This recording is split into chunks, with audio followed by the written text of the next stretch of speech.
I want to share an idea for making cute Christmas stockings for gift. I had an old sweatshirt that I bought in a flea market and wore for a whole season. Instead of throwing it away, I'm giving it a third life by using it as the main material. I also have a second sweatshirt, which will be the decorative part for my stockings. Making the stockings is quite easy. First, I draw the desired shape of the stocking and cut it out.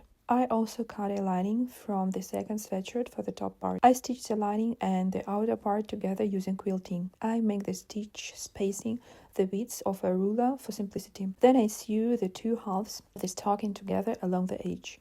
Since the edge don't fray, I don't need to finish the seams. I make the cuff from the leftover fabric of the decorative sweatshirt. Sewing the stocking is very easy. I make two stockings at the same time and it takes about an hour.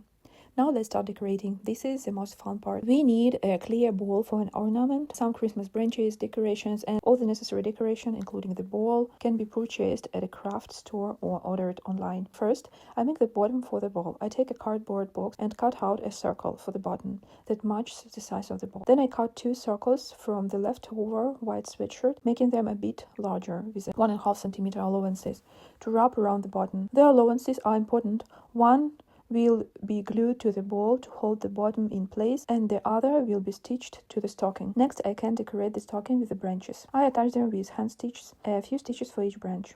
You can arrange the branches and decorations however you like. Then I stitch the ball to the stocking using the second allowance. I place the ball under the branches to create the illusion of an ornament hanging on a branch. I hide the slightly allowances with a furry garland that I also bought at the craft store. I sew it on by hand. And now our gift stocking are ready.